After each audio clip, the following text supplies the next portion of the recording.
Hi, hello, welcome to our channel VN Creativities.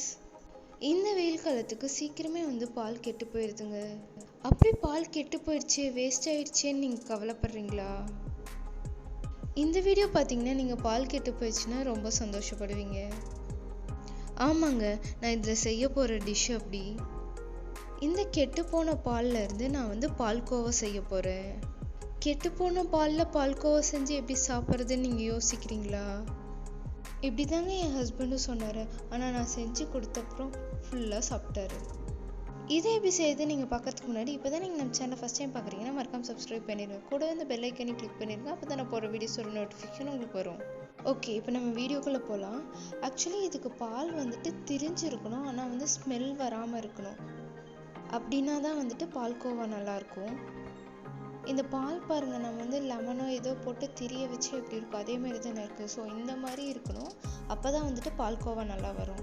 இந்த கெட்டுப்போன பாலை நீங்கள் என்ன பண்ணணுன்னா ஸ்டவ் ஆன் பண்ணி வச்சுட்டு அதில் இந்த மாதிரி ஒரு சின்ன கரண்டியை வச்சு அதை கிளறி விட்டுக்கிட்டே இருக்கணும்.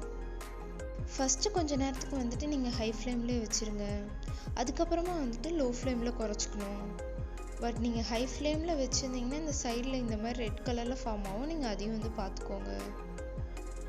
இதை ரொம்ப கைவிடாமல் கிளறிட்டே இருக்கணுங்கிறதுல அப்பப்போ கொஞ்சம் நேரம் விட்டு விட்டு நீங்கள் கிளறி விடலாம். பட் நீங்கள் கிளறி விடாமல் அப்படியே வச்சுருந்தீங்கன்னா அடியில் எல்லாம் தீஞ்சிரும். ஸோ அப்பப்போ நீங்கள் கிளறி விட்டே இருங்க. அதே மாதிரி ரொம்ப ஹை ஃப்ளேமில் வச்சுருந்தீங்கனாலும் பொங்கி பொங்கி வரும். அதையும் நீங்கள் பார்த்துக்கோங்க. இந்த டிஷ் செய்ய பொறுமை ரொம்ப ரொம்ப முக்கியங்க. ஏன்னா இது ரொம்ப நேரம் நம்ம கிளறி விட்டுட்ருக்கணும். இந்த பால் நல்லா சுண்டி பால்கோவா ஆகிற அளவுக்கு நம்ம கிளறணும். இப்போ பாருங்கள், பால் ஓரளவுக்கு சுண்டி உள்ளே குருணை குருணையாக வர ஆரம்பிச்சிருச்சு.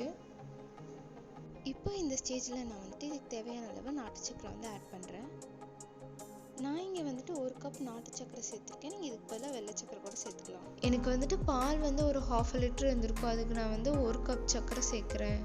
உங்களுக்கு இனிப்பு சுவை இன்னும் அதிகம் வேணும்னா 1/2 கப் சக்கரை கூட நீங்கள் சேர்த்துக்கலாம். சக்கரை மட்டும் உங்களோட சுவைக்கு எப்போ நீங்கள் கூடவோ குறைச்சோ சேர்த்துக்கோங்க. சக்கரை சேர்த்ததுக்கப்புறம் மறுபடியும் அதே மாதிரி நீங்கள் கிளறி விட்டே இருங்க. கொஞ்ச நேரம் கொதிக்க விடுங்க, அதுக்கப்புறம் கிளறுங்க. மறுபடியும் கொஞ்ச நேரம் கொதிக்க விடுங்க, மறுபடியும் கிளறுங்க. இதே ப்ராசஸை நீங்கள் பால்கோவா வர வரலும் திருப்பி பண்ணிகிட்டே இருங்க. ஆக்சுவலாக இது கொஞ்சம் கஷ்டமான ப்ராசஸாக தாங்க இருக்கும். பட் நீங்கள் சிம்மில் வச்சுட்டு பக்கத்தில் ஏதாவது வேலை பார்த்துக்கிட்டே இது பண்ணிங்கன்னா உங்களுக்கு தெரியாது. இதை சிம்மில் வச்சுட்டு அப்படியே கிளறிக்கிட்டே என்ன பண்ணேன்னா உளுத்தம்பருப்பை வடைக்காக ஊற வச்சுருந்தேன். அதை அப்படியே சைட் பை சைடு நான் அரைச்சிக்கிட்டேன். அதை அரைச்சி சைடாக எடுத்து வச்சுட்டு அதுக்கு தேவையான வெங்காயம் மிளகாலாம் நான் கட் பண்ணி வச்சிட்டேன். ஸோ இப்படி நீங்கள் சைடில் ஏதாவது வேலை பண்ணிகிட்டே இது கிளறினீங்கன்னா உங்களுக்கு பெருசாக எதுவும் தெரியாது. இப்போ இது ஓரளவுக்கு நல்லா கெட்டியாக ஆரம்பிச்சிருச்சு. ஆனால் இது இன்னும் கெட்டியாகணும், அப்போ தான் நல்லாயிருக்கும். இப்படி நம்ம எடுத்தோம்னா அது கொஞ்சம் தனியாக இருக்கும்.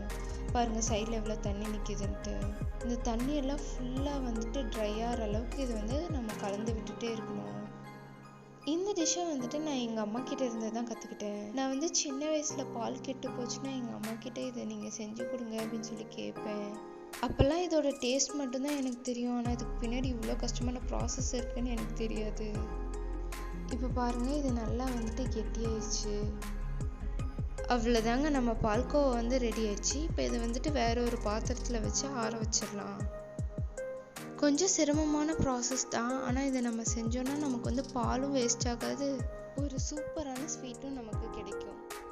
எனக்கு பர்சனலாக இந்த பால்கோவா ரொம்ப பிடிக்குங்க. சின்ன வயசில் எங்கள் அம்மா அடிக்கடி செய்ய சொல்லி நான் இதை கேட்பேன். ஆனால் இதை செய்யறதுக்கு எங்கள் அம்மா எவ்வளோ கஷ்டப்பட்டிருப்பாங்கன்னு எனக்கு இப்போ தான் புரியுது. எதையுமே நம்ம அனுபவிச்சாதாங்க அதோட கஷ்டம் தெரியுது. என்னோட சைல்ட்ஹுட் மெமரிஸ் இதில் நிறையவே கலந்துருக்கு. உங்களுக்கு இந்த மாதிரி எந்த ஸ்வீட் உங்கள் சைல்ட்ஹுட் மெமரிஸை ஞாபகப்படுத்தும் அப்படின்றத எனக்கு மறக்காமல் கமெண்ட்டில் சொல்லிடுங்க. அண்ட் இதை மறக்காமல் செஞ்சு பார்த்து எப்படி இருந்ததுன்னு எனக்கு கமெண்ட்டில் சொல்லிடுங்க.